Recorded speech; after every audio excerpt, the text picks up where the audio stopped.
All right, you primitive screwheads, listen up. I got news for you, pal. You ain't leading but two things right now. Jack and shit. Jack left town. Well, hello, Mr. Fancy Pants.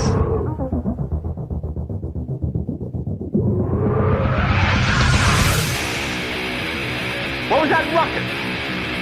What ruckus? I was just in my office and I heard a ruckus. Describe the ruckus, sir. Does this mean we're not friends anymore?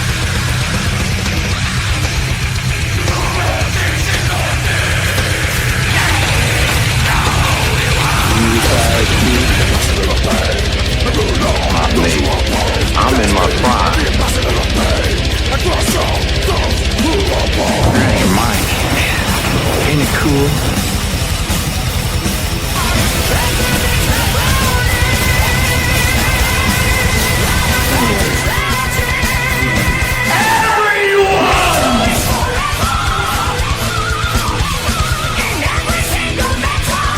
First you want to kill me, now you want to kick me.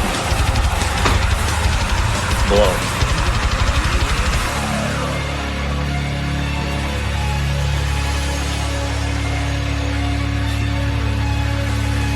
Good.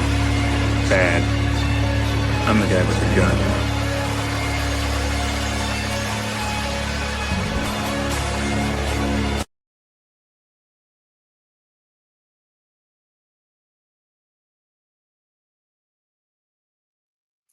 What's up, everyone? DJ Nubis here with you on a Meltdown Radio podcast with another trailer reaction. Doing Silent Night, Deadly Night 2025, another reboot that's in the works. You know, one thing that I've talked about a lot is my dislike for reboots and remakes for the most part. There are a few out there, a handful that over the years have been okay, and some I even like more than the original sometimes, but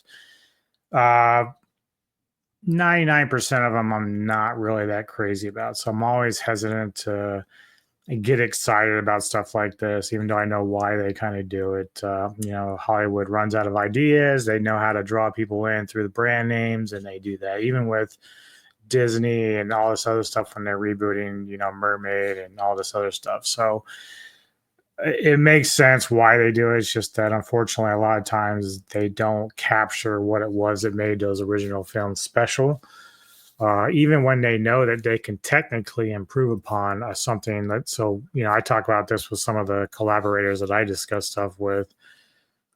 Sometimes there are films out there that were very good in terms of plot, but they could have used more seasoning and a better budget and whatnot, and it could have made it better. But a lot of times when they do that, they just don't understand it, so they miss the mark.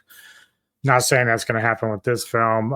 Again, much like my last trailer reaction with The Sweet Revenge, like I'm not a big, like I wasn't a very big Friday the 13th guy. Like I do love horror, and I don't mind some of the horror franchise of Friday the 13th, but this is another one where I've seen like maybe 2 or 3 of the movies in this franchise, and like they're okay. They're not anything that I think are mind blowing by any means. And so, little surprised that they're taking another stab at this one and rebooting it. But the plot here is a child witnesses his parents' murder by a man in a Santa suit. Years later, as an adult, he dons a Santa costume himself and embarks on a violent quest for retribution against those responsible for traumatic event from his childhood.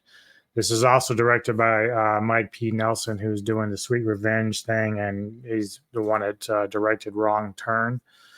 This stars Rohan, Campbell, Ruby Modine, and David Tomlinson. And I don't know if there's anyone else, like, I don't recognize any of the names, so it's all new that I can tell. I don't see anybody that I really would know.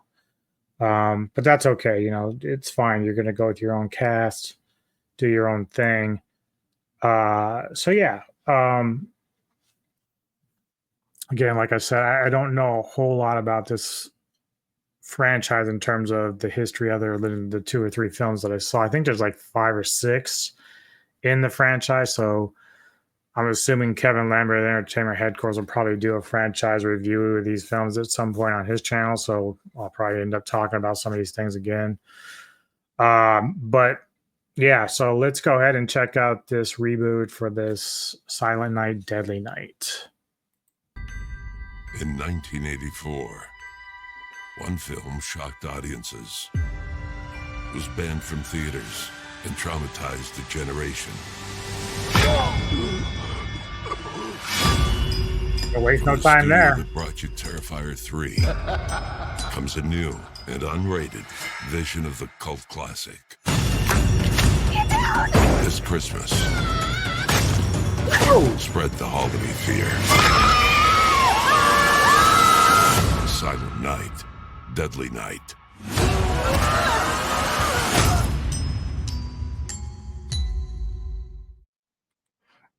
All right. Well, two things. One, I did notice the antlers on the wall there, so I remember that from the original as well. So that's a nice little. Looks like they're doing that again like that. But they say it's unrated. This is good. How much will they go? Because obviously, you still have to worry about whether or not theaters want to show these films. I'm wondering if they're planning on putting this. It says cinemas 2025, but I don't know if it's coming out this month or October. But like the last one, original one, was out in Christmas time, which really pissed a lot of people off.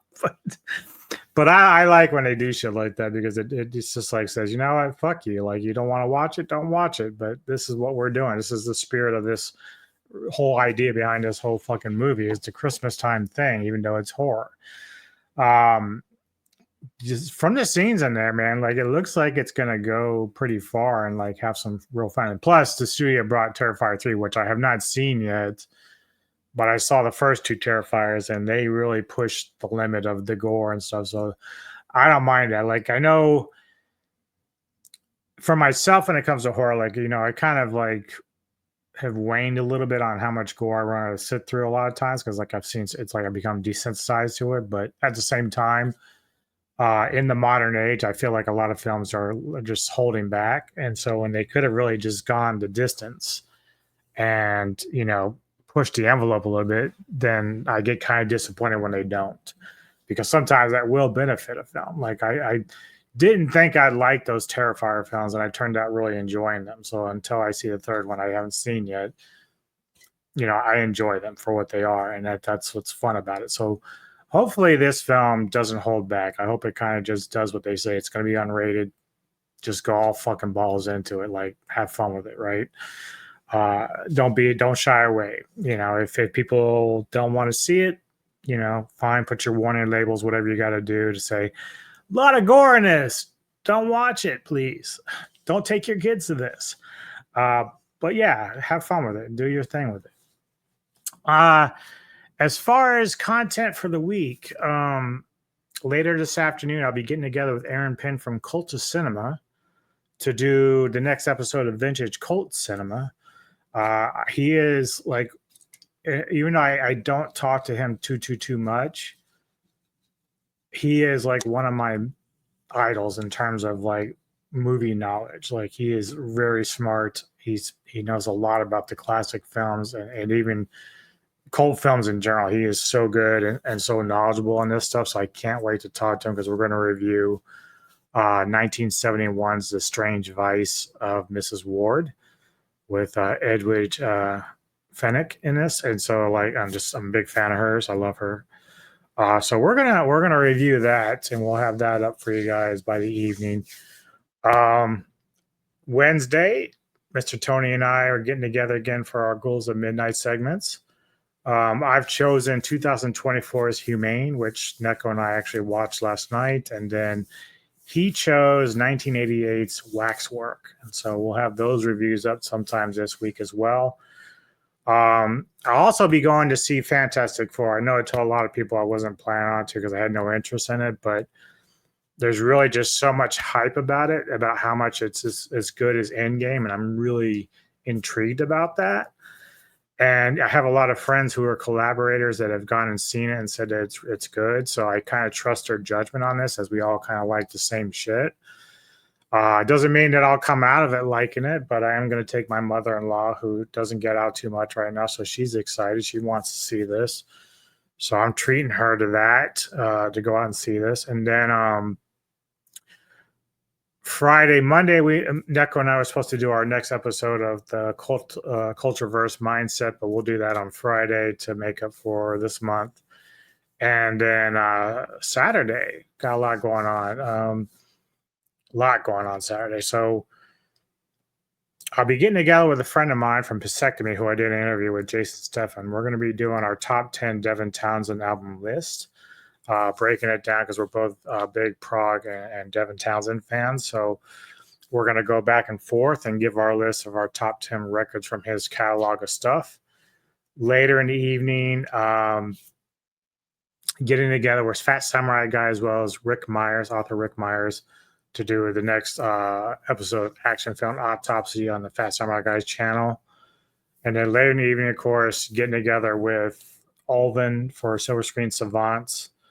And we're going to be doing Beowulf from 2006, I think. I think that was the year. I'm not sure, but that's pretty much what's on the docket for this week. Let me know your thoughts on this film. What do you think? Did you see the original? How do you feel about this, the way it looks? I do kind of, like I said, I like that scene where he's pushing her into the antlers. Very similar to the one from the first film. This looks kind of brutal. So again, if they just don't hold back and have fun with it, then it's a worthy type of, remake, as they would say, or reboot. But give me your thoughts, hit the like and subscribe button, and appreciate all the support for the No Time Rail podcast. See you next time, and take care. You see me before you die.